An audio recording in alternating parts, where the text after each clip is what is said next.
Hai. Stop dulu kameranya.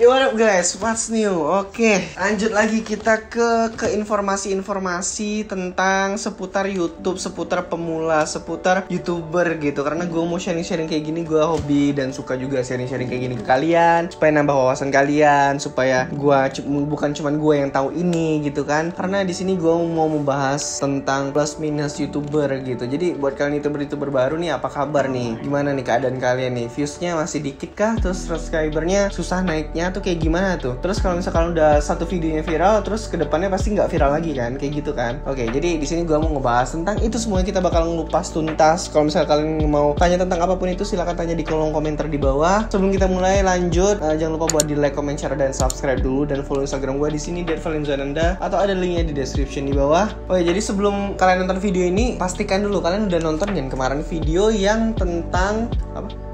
Tentang 5 kesalahan YouTuber pemula. Jadi kalau misalkan kalian belum nonton itu, gue anjurin sih, gue saranin untuk kalian nonton itu dulu. Kalian bisa cek di atas sini, bener-bener pokoknya di sini atau atas sini, pokoknya atas sini, di mana ditaruh lah, pokoknya di sini atau situ.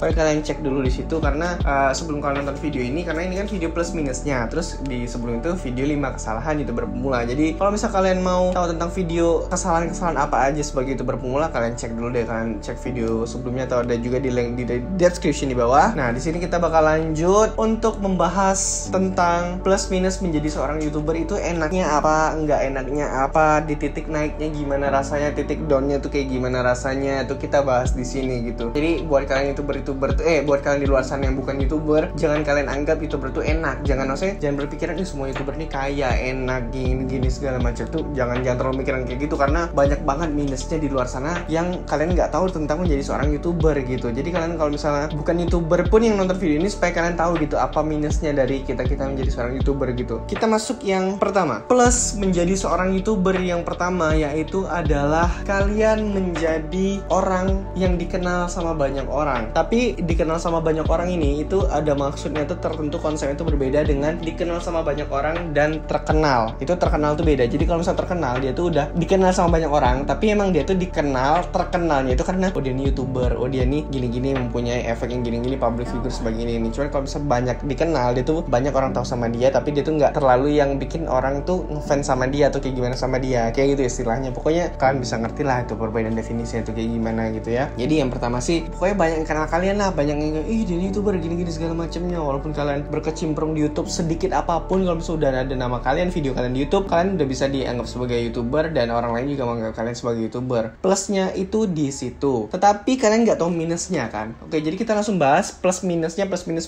bukan plus minus kayak gitu ya. Oke. Kalau plus itu malah kayak tempat pijat gitu kan. Jadi dan setelah plusnya dari menjadi orang terkenal, minusnya itu adalah malah menjadi orang terkenal itu malah lebih sulit. Kenapa sulit? Karena kalian mendapatkan banyak haters, banyak yang gak suka sama kalian. Karena misalnya ada 1000 orang nih, 500 suka, tapi 500 enggak. Walaupun 1000-nya itu kenal sama kalian. Jadi kalian punya yang kenal sama kalian tuh 10.000 orang di subscriber kalian. Di 10.000 orang subscriber kalian yang kenal sama kalian, atau di luar dunia YouTube yang kenal sama kalian, 10.000 orang itu 5.000 suka, 5.000 enggak. Tapi kalian tuh dikenal, itu bedanya gitu. Jadi plusnya itu kalian dikenal sama 10.000 orang, minusnya kalian nggak disukai sama 5.000 orang dan disukai sama 5.000 orang. Di situ minusnya, karena kalian nggak tahu.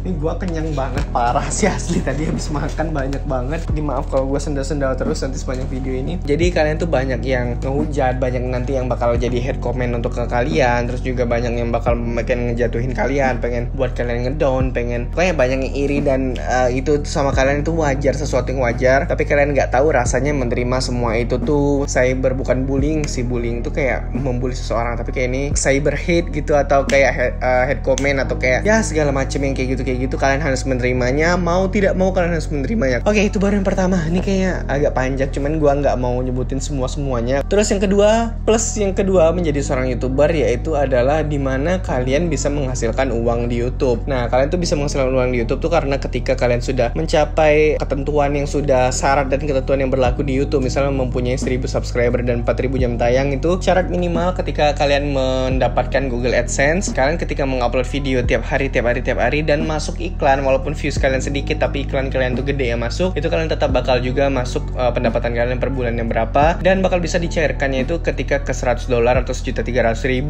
di YouTube sekarang gitu. Jadi itu ada plusnya, kalian bisa mendapatkan uang dari YouTube. Nah, kalian kalau bisa mencari, wah enak banget nih dapat uang dari YouTube nih, plusnya nih yang kalian tahu nih gitu ya. Kalian nggak tahu minusnya gitu. Minusnya, cara mendapatkannya itu nggak segampang yang gue omongin di plusnya gitu. Cara mendapatkannya itu susah banget. Yang pertama, kalian tuh harus mencari nama dan mencari subscriber sampai 1000. Karena kalau menurut gue nih ya, kalau menurut pribadi dan asumsi gue dan dari orang-orang juga di luar sana yang udah YouTuber yang udah gue tanyain, YouTuber gede, katanya lebih susah mencari subscriber, mencari nama dari 0 sampai 1000 subscriber daripada 10.000 sampai ke 50.000 subscriber. Jadi lebih susah dari 0 ke 1000 subscriber. Itu lebih susahnya di situ. Dan kalian mendapatkan 1000 subscriber, belum tentu kalian mendapatkan 4000 jam tayangnya. 4000 jam tayangnya itu kalian harus ngupload video yang durasinya itu panjangnya lebih dari 10 menit. Itu juga harus hampir seminggu 3 atau 4 kali nguploadnya. Kalau misalkan kalian udah memenuhi itu nih, udah penuh, waduh udah kecapai nih 1000 subscriber dalam 3 bulan atau 4 bulan, udah kecapai 4000 jam tayang dalam 4 bulan, tapi nggak segampang itu. Kalian nggak langsung dapetin uang gitu. Kalian dapetin uangnya ketika kalian sudah mendapatkan iklan di video kalian, sudah mencapai ke $100, sudah juga views kalian, salah satu viewsnya harus ada yang gede juga supaya menopang pendapatan kalian. Terus juga dikiriminnya tuh nggak langsung udah nih 1000 subscriber 4 besok langsung jelek, langsung dikasih ke transfer KTM kalian. Nggak kayak gitu juga, karena kalian harus nunggu amplop dari Google AdSense harus datang ke rumah kalian dulu. Kalian dimintain alamat, dimintain nomor rekening, dimintain NPWP dan segala macamnya. Kalian tuh banyak banget persyaratan yang harus kalian lewatin, dan banyak banget step by step yang harus kalian tanda tangani, confirm, approve, submit dan lain-lain. Tuh semua tuh data-data yang berkas-berkas itu banyak banget, dan kalian nggak segampang itu dan langsung kayak gitu cepet dapetin uangnya gitu ya. Aduh, itu yang kedua aja udah berat banget bahasannya ya. Oke, jadi kita masuk aja ke plus minus yang terakhir. Kenapa gue sebutin terakhir? Karena ini pada dasarnya 3 ini adalah 3 unsur plus minus menjadi seorang YouTuber gitu kan. 3 unsur umum. Kalau misalnya unsurnya terlalu agak intim dan menuju ke privacy, itu untuk asumsi pribadi masing-masing sendiri aja lah gitu ya. Kita masuk yang ketiga yang terakhir, yaitu adalah plusnya itu adalah kalian tuh mempunyai karya, kalian tuh mempunyai video kalian sendiri, kalian mempunyai karya kalian sendiri. Kalian tuh kayak bikin, misalnya kalian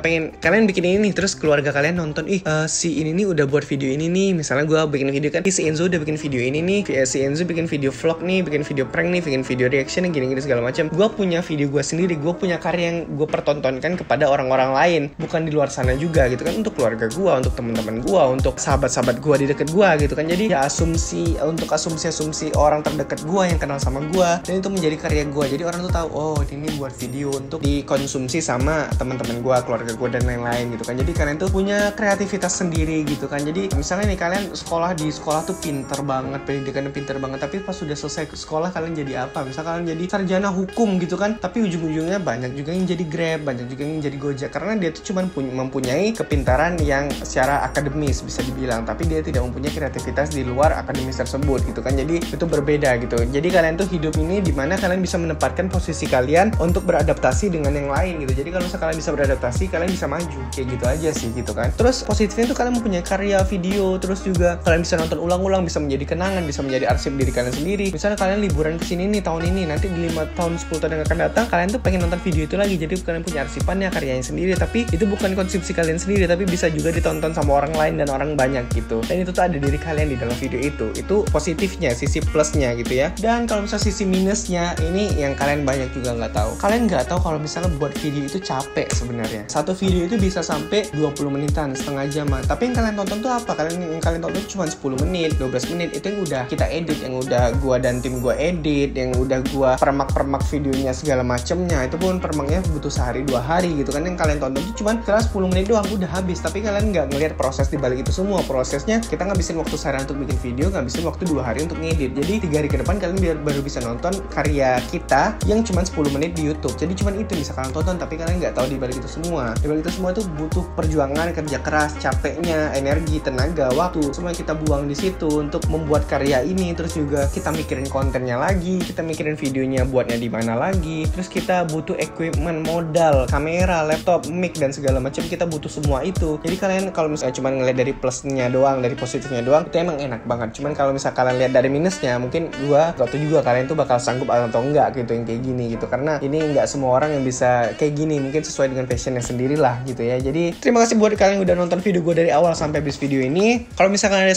saran, komen atau apapun gitu untuk konten selanjutnya, silahkan komen di bawah tentang apapun itu, gue bakal bikin kalau misalnya sesuai dan cocok. Jangan lupa buat follow Instagram gue di sini di @valenzonanda atau ada linknya di description di bawah. Jangan lupa buat di like, comment, share, dan subscribe dulu supaya gue meraih ke 100.000 subscriber lah gitu. Terserah lah kapan gitu, pokoknya nggak mau nargetin karena gue takutnya nanti nggak konsisten lagi gitu kan. Tapi semoga konsisten, pokoknya kita meraih ke 100.000 subscriber lah pokoknya kapanpun itu. Ya, like dan subscribe di bawah. Gue Valenzonanda. Sampai ketemu di video selanjutnya dan ya bye.